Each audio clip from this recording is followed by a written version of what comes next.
Hi everyone, welcome to Manabadi. This is Sunil. ఈ video సెషన్లో మనం ఇంటర్మీడియట్ సంబంధించి exam point of view questions అందించబోతున్నాం. సో చాయిస్ పక్కన పెట్టి మీరు రాసే విధంగా మేము exam point of view questions మీకు అందించబోతున్నాం. ఫర్ ఎగ్జాంపుల్ 3 క్వశ్చన్స్ ఇచ్చి 2 రాయమంటారు కదా, ఆ రాసే 2 మీకు అందుబాటులో ఉండే విధంగా exam point of view questions prepare చేసి అయితే మేము అందిస్తున్నాం.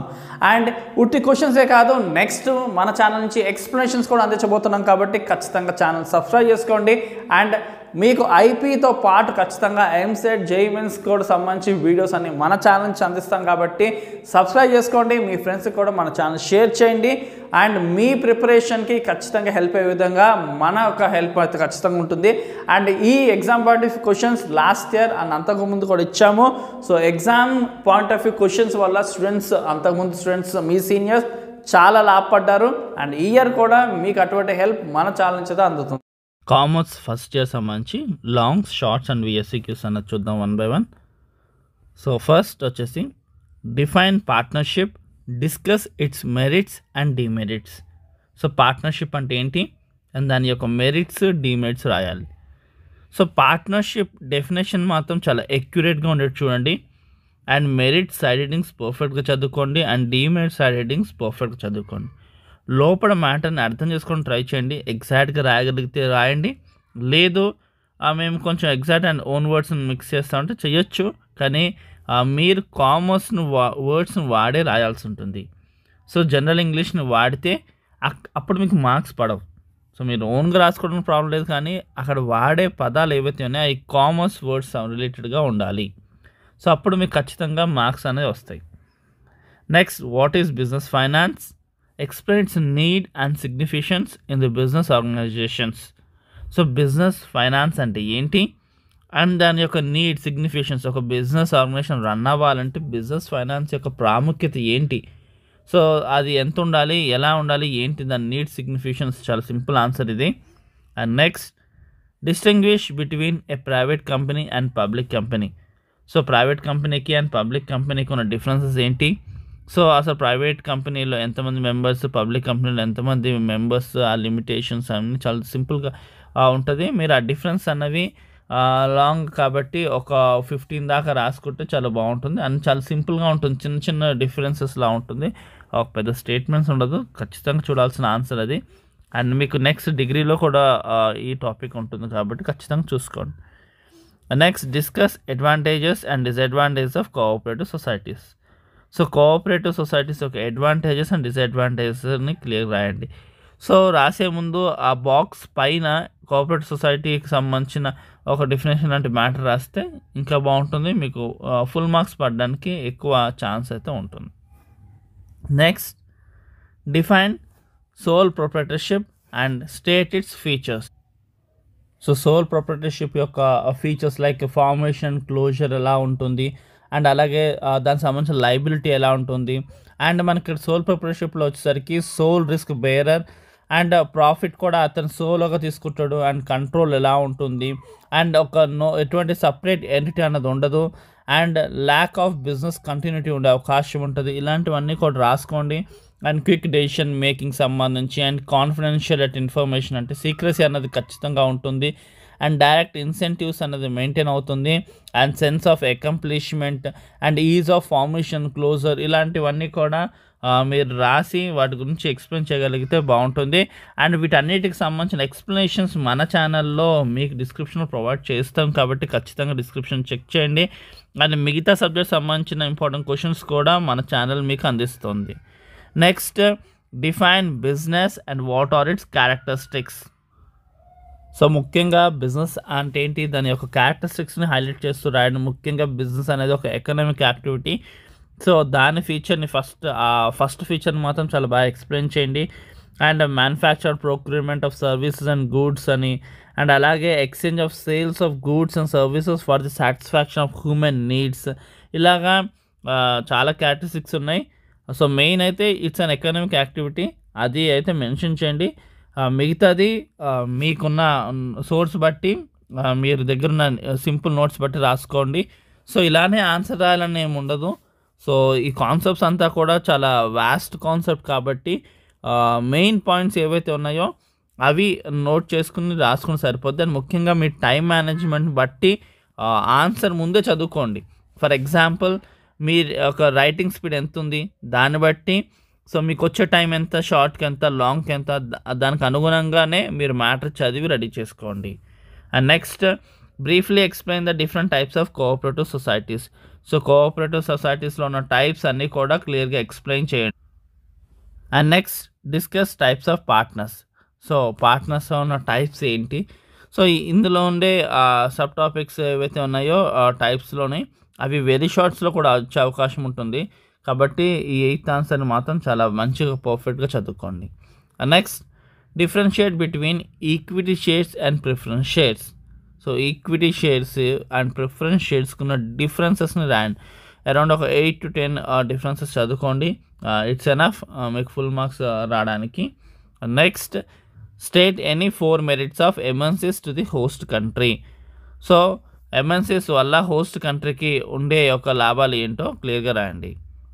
Next define manufacturing enterprises as per MSME Act 2006.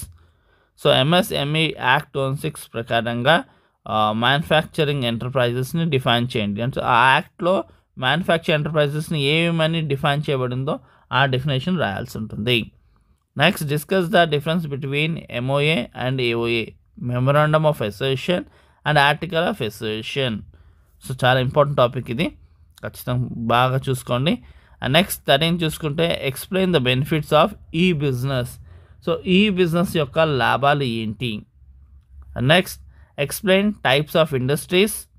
And next define MNC and explains features. So MNC అనే MNC డెఫినేషన్ నీట్గా రాసి అండ్ దాని ఫీచర్స్ని రాసి ఒక్కొక్కటి ఎక్స్ప్లెయిన్ చేయండి. అండ్ నెక్స్ట్ చూసుకుంటే వెరీ షార్ట్స్ వచ్చేసరికి first what is entrepot trade. So entrepot trade అంటే ఏంటి అని క్లియర్గా రాయాల్సి ఉంటుంది. సో ఆంట్రప్రోట్ ట్రేడ్ అంటే ఏంటి అన్నది చాలా ఇంపార్టెంట్ కాన్సెప్ట్. సో ఒక దేశం నుంచి మనమే ఇంపోర్ట్ చేసుకుని, అంటే ఒక దేశం ఏదైనా మన దేశం కన్నా బెటర్గా ఉన్న దేశం నుంచి మనం ఇంపోర్ట్ చేసుకుని అదే వస్తువుని వేరే దేశానికి మళ్ళీ ఎక్స్పోర్ట్ చేస్తాం లాభానికి. సో దాన్ని బట్టి ఏంటి, ఫర్ ఎగ్జాంపుల్ మనం ఏం చేస్తాము, అమెరికా నుంచి ఏదైనా గుడ్ ఇంపోర్ట్ చేసుకుని దాన్ని శ్రీలంకకి మళ్ళీ మనం ఎక్స్పోర్ట్ చేస్తే, సో మనకి అమెరికా నుంచి మనకు వచ్చిన మనీతో పోల్చుకుంటే శ్రీలంకకి మనం ఎక్కువ ఛార్జ్ చేసి ఆ అమౌంట్ మనం ప్రాఫిట్గా తీసుకుంటాం. సో ఇలాంటి ట్రేడ్ని ఆంట్రప్రోట్ ట్రేడ్ అంటాం. అంటే ఇంపోర్ట్ చేసుకున్న దాన్ని మళ్ళీ రీఎక్స్పోర్ట్ చేస్తే దాన్ని ఆంట్రప్రోట్ ట్రేడ్. సో ఒక దేశం నుంచి మనం తీసుకుని ఇంకో దేశానికి అది మనం అమ్మడం. సో దాన్ని బట్టి కూడా చాలా ప్రాఫిట్ మేకింగ్ ఉంటుంది. సో నెక్స్ట్ చూసుకుంటే what are retained earnings. Retain earnings అంటే ఏంటి. సో రిటైన్ ఎర్నింగ్స్ అనొచ్చు కూడా చాలా సింపుల్ స్టేట్మెంట్ రాసుకోవచ్చు. ఒక కంపెనీకి మొత్తం డైరెక్ట్ కాస్ట్ ఉండొచ్చు, income taxes and dividends, share హోల్డర్స్కి ఇవ్వాల్సిన డివిడెండ్స్ అన్నీ కంప్లీట్ అయిపోయిన తర్వాత లెఫ్ట్ ఓవర్ ప్రాఫిట్ ఏదైతే ఉంటుందో సో ఆ లెఫ్ట్ ఓవర్ అమౌంట్ని మనం ఏమంటాం రిటైన్డ్ ఎర్నింగ్స్ అని. And next what is minimum subscription. Minimum subscription అంటే ఏంటి. అండ్ వాట్ ఈజ్ ఈ బ్యాంకింగ్. ఈ బ్యాంకింగ్ అండ్ 5th వన్ ఉంది కదా వాట్ ఈజ్ ఈ మార్కెటింగ్. ఈ రెండు కూడా చాలా ఇంటర్ రిలేటెడ్ కాన్సెప్ట్స్. సో ఈ రెండు చాలా ఈజీగా కూడా నేర్చుకోవచ్చు మీరు. సో నెక్స్ట్ చూసుకుంటే వాట్ ఈజ్ ప్రొఫెషన్. సో ఒక 2 lines డెఫినేషన్ ఇది. సో ఇలాంటి ఆన్సర్స్ మాత్రం కొంచెం ఎగ్జాక్ట్గా రాయడానికి ట్రై చేయండి. సో ఓన్ మ్యాటర్ని మాత్రం మింగిల్ చేయకండి. సో ఫుల్ మార్క్స్ రావు, ఎందుకంటే 2 lines కాబట్టి చాలా పర్టికులారిటీ ఎక్కువ ఉంటుంది కాబట్టి. సో ప్రొఫెషన్ దాకా చూసుకుంటే మనకి 7th one what is foreign trade. So what ఈ ఫారెన్ ట్రేడ్ అంటే ఏంటి. సో ఫారెన్ ట్రేడ్ అంటే ఏంటి. సో ఇవన్నీ కూడా 2 to 3 lines ఆన్సర్స్ ఇవన్నీ. ఈ బ్యాంకింగ్, ఈ మార్కెటింగ్, ప్రొఫెషన్, ఫారెన్ ట్రేడ్ ఇదంతా కూడా. సో ఫారెన్ ట్రేడ్ తర్వాత business. What is business. So already మనం బిజినెస్ కాన్సెప్ట్ మనము షార్ట్లో చూసాం కదా. సో అక్కడ ఉన్న డెఫినేషన్ని మీరు ఇక్కడ రాసుకుంటే ఇట్స్ ఎనఫ్. మీరు ఎక్స్ట్రాగా ఇంక కొత్తగా చదవాల్సిన అవసరం కూడా ఏం లేదు. నెక్స్ట్ కర్త. So head of the family, అన్నీ చూసుకునే వ్యక్తి కర్త. చాలా simple statement. Next home trade. Home trade అంటే ఏంటి. Next working capital. So next micro enterprises, and ఆ తర్వాత జెనెటిక్ ఇండస్ట్రీస్, అండ్ ఆ తర్వాత సోల్ ప్రొప్రైటర్షిప్. ఆల్రెడీ మనం లాంగ్లో చూసుకున్నాం కదా, ఆ స్టార్టింగ్ డెఫినేషన్ రాసుకుంటే it's enough. And next promoter అంటే ఏంటి. సో ఈ వెరీ షార్ట్స్ మాత్రం మీరు ఒక షీట్లోని ఒక 3 లైన్స్ లాగా మీరు నోట్ చేసేసుకుని ఒకసారి డైలీ రివైజ్ చేసుకున్న తర్వాత ఒకసారి రివైజ్ చేసుకున్న తర్వాత ఆ షీట్ని అలానే జాగ్రత్త పెట్టుకుని ఎగ్జామ్ బిఫోర్ మీరు రివైజ్ చేసుకుంటే చాలా బాగుంటుంది. సో మీరు ఒక్కొక్కటి నీట్గా ఒక A4 షీట్లో రాసుకుని లేదా ఒక బుక్లో రాసుకుని అన్ని వెరీ షార్ట్స్ మనం ఇచ్చే వెరీ షార్ట్స్ అన్నీ కూడా వాటి మ్యాటర్ని రాసుకుని మీరు జాగ్రత్త పెట్టుకోండి. వన్స్ మీ ఎగ్జామ్ ముందు అవి రివైజ్ చేసుకుంటే ఇట్స్ ఎనఫ్, ఎత్తుక్కోక్కర్లేకుండా మీకు ఫుల్ మార్క్స్ రావడానికి చాలా అవకాశం ఉంటుంది. సో టైం మేనేజ్మెంట్ అనేది ఖచ్చితంగా అకౌంట్స్కి కామర్స్ కావాలి. ఎందుకంటే మనం ఎంత టైం ఇక్కడ కామర్స్లో మిగుల్చుకుంటే మనకి అకౌంట్స్లోని అంత టైం వెచ్చించడానికి ఉంటుంది. కాబట్టి కామర్స్ రాసేటప్పుడు టైం లాగ్ ఎక్కడా చేయకండి. ఎందుకంటే ఏదైనా సమ్లో మీరు స్టక్ అయ్యారనుకోండి అకౌంట్స్లోని, మీకు అక్కడ టైం మేనేజ్మెంట్ అవ్వాలంటే కుదరదు.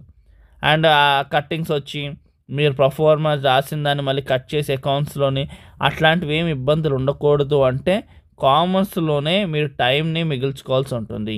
సో ముఖ్యంగా ఏం చేస్తారంటే ఇక లాంగ్స్లో ఉన్నాయి చూడండి, ఫస్ట్ సెక్షన్లో మీరు 2 రాయాల్సిన దగ్గర చాలా టైం లాగ్ చేస్తారు చాలామంది స్టూడెంట్స్. సో అక్కడ మీరు కట్ షార్ట్ చేసుకోవడానికి ట్రై చేయండి. సో ఎక్కడ కూడా అంటే లెంత్గా రాయాలి అంటే ఎంత నెసెసిటీ ఉందో అంత నెసెసిటీ, 1.5 అవర్ దీనికి 1.5 అవర్ దానికి అనుకుంటారు, కానీ అకౌంట్స్కి 1.5 అవర్ సరిపోదు. మీరు కొంచెం ఎక్కువ వేయాలి, 1 అవర్ 40 మినిట్స్, ఒక 10 మినిట్స్ కామర్స్ తీసుకుని మీరు అకౌంట్స్కి ఇవ్వండి. కామర్స్ని 1 అవర్ 20 మినిట్స్లో కంప్లీట్ చేసుకోవడానికి ట్రై చేయండి. అప్పుడు మీకు ఖచ్చితంగా ఫుల్ మార్క్స్ అని వస్తుంది. కామర్స్లోని 100కి 99 చాలామందికి ఈజీగా వస్తాయి. సో కానీ పేపర్ లెంత్ బట్టి చాలామంది విడిచిపెట్టేసి కూడా వస్తారు. ఆ మిస్టేక్ జరగకూడదంటే టైం మేనేజ్మెంట్ మీరు కామర్స్లోనే చేసుకోవాల్సి ఉంటుంది.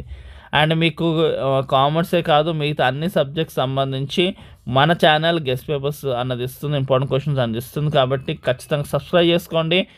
ఈ ఇన్ఫర్మేషన్ మీ ఫ్రెండ్స్లో ఎవరికైతే నెసెసిటీ ఉందో వాళ్ళకు కూడా షేర్ చేయండి.